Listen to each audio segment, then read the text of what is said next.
Hello, I'm Smita Pendharkar from Pendharkar's Coaching Institute. You can download our app, that's Pendharkar's Coaching Institute app. Check out the store for the Performance Booster Pack, where you can find some useful videos for your syllabus of 11th and 12th. Moving on to the next concept which you have to understand, that's called Napier's Analogy. Why? The name, the history, not known. The name is given Napier's Analogy, so we'll just proceed with that. So primarily, they will be asking this question as a to prove type of question or show LHS equal to RHS type of question. And this is applicable or you can prove this only if in triangle ABC is given. So in triangle ABC, tan B minus C by 2 equals to B minus C upon B plus C into cot A by 2. This is given.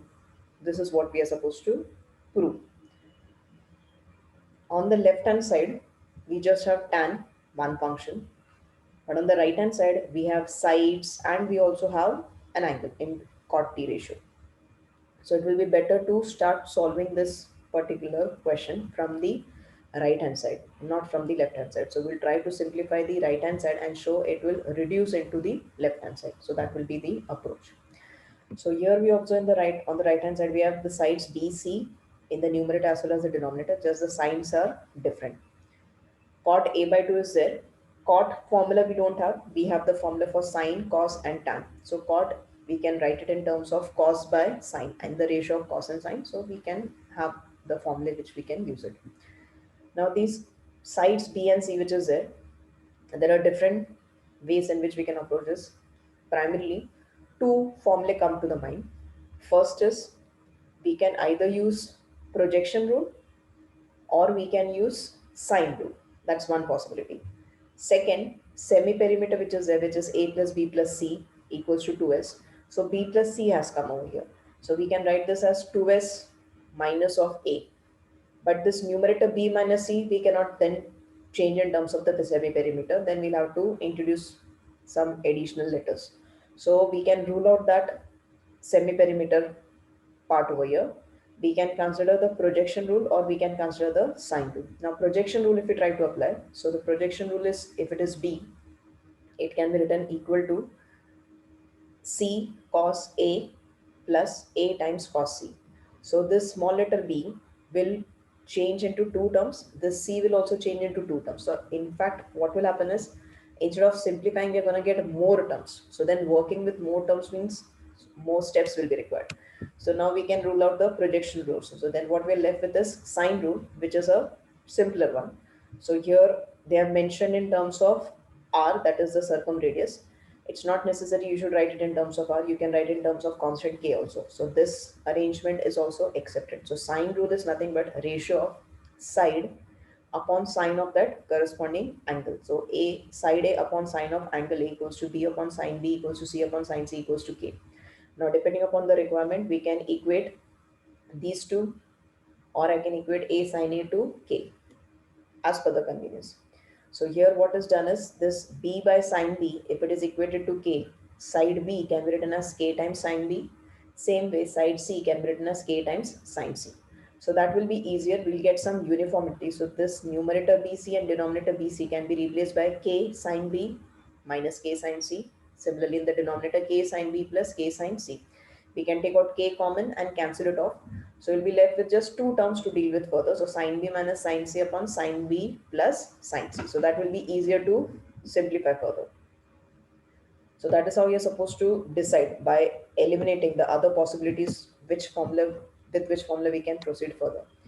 So here we are just simplifying this fraction b minus a upon b plus c introduced, and this is what we're getting. Now further we are going to use the trigonometric formula learned in 11. So sine b minus sine c is nothing but 2 cos b plus c by 2 into sine b minus c by 2, and sine b plus sine c in the denominator reduces to 2 sine b plus c by 2 into cos b minus c by 2. So in the expansion of sine, one sine and one cos comes. When there is a negative sign, so first cos, then sine. When it is positive, first sine and then cos. That is the difference. Angle which is present is the same, b plus c by 2 and then b minus c by 2. 2 we can cancel. we cannot cancel off any of the t ratio, we will have to group them. So cos b plus c by 2 into sin b plus c by 2 is nothing but cot b plus c by 2, and sin upon cos is nothing but tan b minus c by 2. Now of these two, we need to retain tan b minus c by 2, that's the required left hand side. So that means this cot b plus c by 2 which is there, we'll have to get rid of it. So how do we do that? So this b plus c by 2 which is there, we are going to use property of triangle. Now a plus b plus c which is there, it adds up in a triangle. A plus b plus c adds up and it becomes 180. In that, if we keep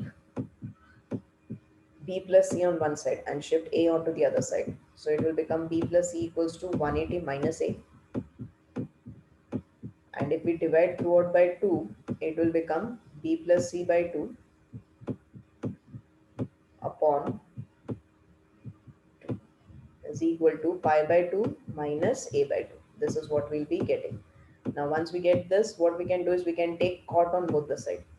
So when we take cot on both the side, so what we'll get is cot b plus c by 2 is nothing but cot of pi by 2 minus a by 2. And then we can use the identity cot 90 minus theta is nothing but tan theta. So what will happen is this 90 minus a by 2 becomes tan a by 2. So cot 90 minus a by 2 can be written as tan a by 2. So this is what b minus a upon b plus c simplifies to tan a by 2 into tan b minus c by 2. Now this tan, if it is shifted onto the left hand side, it can be written as cot. So when we rearrange, we get the required question. We get the required question. So thus we have proved Napier's analogy. Now, if they ask what is Napier's analogy, how do you remember what exactly this analogy is? So very simple. Here, left hand side and right hand side, two parts are there. Left hand side, where you have tan. Left hand side, you have tan. You take any two angles in the form of difference upon 2. Whichever two angles you're taking over here, those two corresponding sides you have to take over here. The fraction will be in terms of the sides. Numerator the negative sign, denominator the positive sign. The third angle is not used over here. Okay, the third one is used as an angle inside cot. So cot of a by 2. This is Napier's analogy. So similar we can write for the other variations also. So if I want to write tan a minus b by 2, tan a minus b by 2, so we can write it as cyclic order is important. B minus c is written, so then it will be a minus b. So it will become a minus b upon a plus b into cot of c by 2. And similarly, if we write c minus a, tan of c minus a by 2, so it will be c minus a upon c plus a into cot of b by 2. So these are the three different forms of Napier's analogy, which can be verified in the same way that we understood for this first one. So that is the procedure.